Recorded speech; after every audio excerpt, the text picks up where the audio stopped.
Senator Amy Marcos sa kaganapan ngayon dyan sa Senado. Andito kami at yung karamihan ng mga senador nagsiakyatan para bisitahin si Bato kung okay pa rin siya.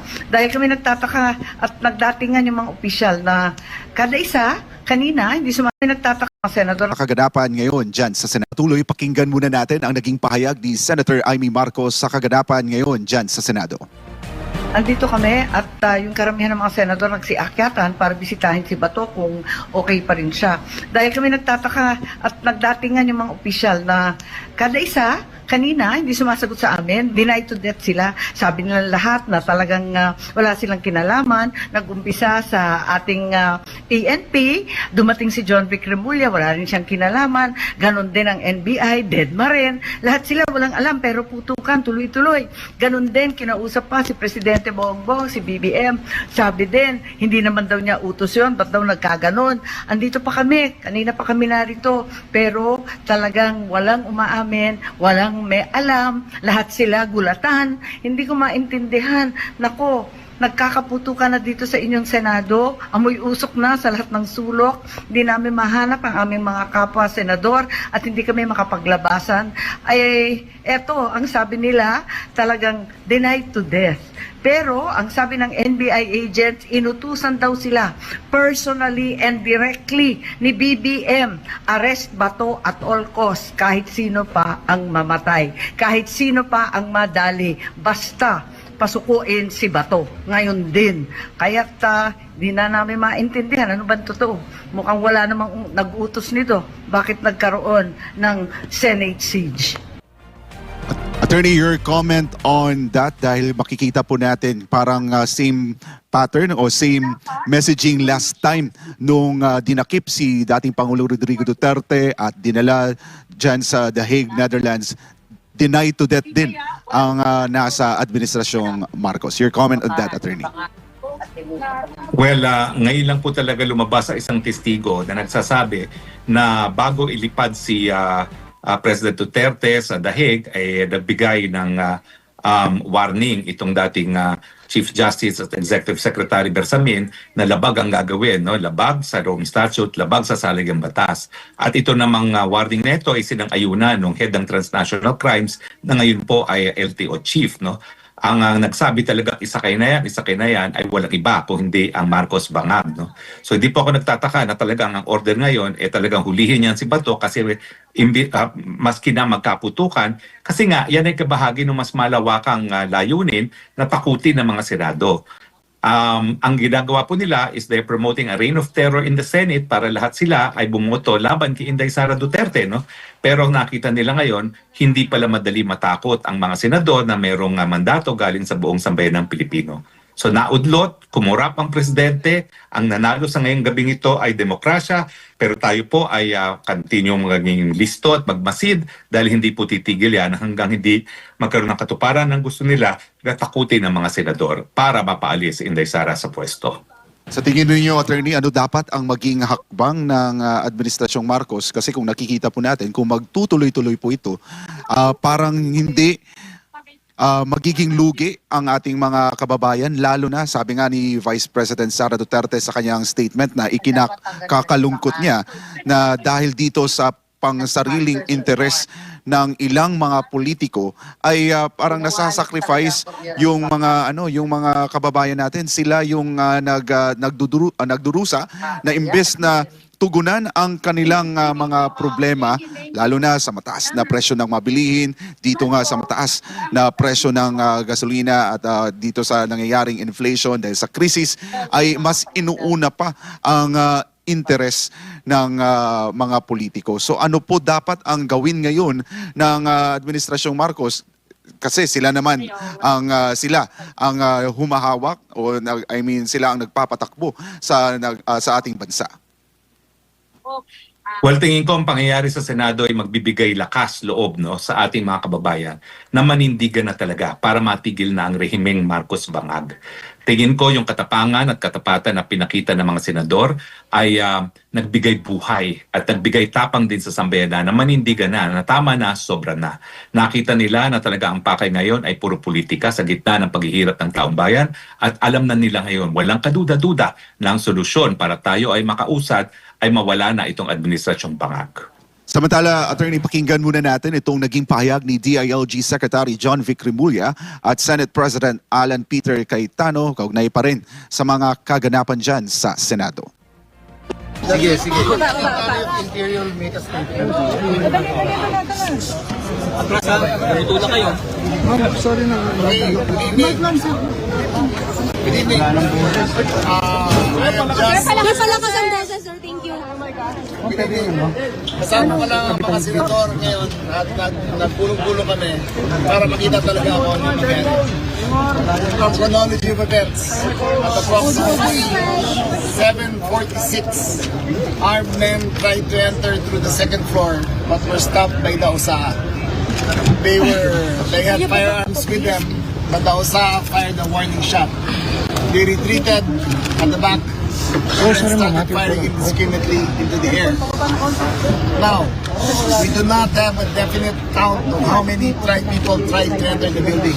Number two, there are no casualties. None. No one was hit. No one is wounded. No one was killed. Number three, we are in the process of determining who is behind this. We have instructed the GSIS and the Senate building, the Senate staff to secure all CCTVs. Our mission here, the President sent me here, number one, to secure the senators. There is no politics at this time. In these times of turmoil, politics goes out the window. We all belong to one country and we all will lead one nation. The President has given strict instructions. Secure the senators, whoever they may be. Next, we are not here to arrest Senator De La Rosa. In fact, we are here to protect him. Break free with the new Opera G. Around that time, we got information, about an hour before that, we got information, parating na dito yung articles of impeachment. So we decided to extend our focus and to mag-meeting na how we can prove by actions yung sinabi namin that this change in leadership is not about politics, it's not about impeachment. So at around that time na sinabi ni Sec. Remulla, we heard noises, akala ni Senator Villanueva, paputok, fireworks, and I even went to the window at pinagalitan nga ako ng sister ko dahil we don't do that. But after a few minutes, may paputok na naman, then we smelled and then I was already watching TV, hindi ko na ma-contact, and then tumawag yung USAA na, sir, confirm na may shooter, hanggang dun lang. By that time, tumawag na si Sec. Remulla that calm everyone down, but we're on our way, make sure na papasukin kami. So we agreed on a objective, comprehensive investigation. I expressed to the President, who was a senator before he became President, Sec. Remulla, that of course the safety of my colleagues is very important, but yung integrity din ng Senado. The building is more than a building. In fact, it's not even our building, it's GSIS. But it represents the democracy of our country. So I'd like to thank you, kayo din sa media. No? I know you're also confused, but you decided to stay. So in the next few days lang, make sure lang na hindi tayo mag-infiltrate until we get to the bottom of this. No? So the USAA and the PNP under the direction of myself and Sec. Remulla is now going floor by floor, and we'll do the same sa kabilang building. We won't say any more operational details, but we will try to make sure na safe. I'll be here tomorrow. That's if I go home tonight. No, I'll be here and we'll brief you further. No, so we'll stop there. Pasensya lang po kayo, we'll stop muna sa details. Mahirap po na iba-ibang magpa-interview. So I'm directing the staff, no, not to tell a lie, not to tell the whole truth, and to make sure nga that we cooperate with the PNP in their investigation. Who are the shooters and how many, sir? How many shooters, sir? How many? Again, okay, we still have to determine through CCTV footage kung sino po ilan talaga sila. Opo. So, we cannot answer that with any witness. Sino po nakapasok? Paano po nakapasok? Sir, USAA yung una nagpapatok warning shot. Warning shot, USAA gave a warning shot, and in their retreat, they started firing into the air. That's as far as we know. Okay? That is not conclusive. We still have to review the footages. We'll stop at the word suspect kasi pag nilabel namin yun, eh, meron ng conclusion na rin yung iba. But But Initially, we told Sec. Remulla kung sino ang suspect, kung ano suot, kung ano ang sinasabi nilang kung sino sila. But Perceived NBI daw? Perceived NBI, sir? will not confirm. No questions, sir. No, Stop it's okay questions, but forgive us because we don't want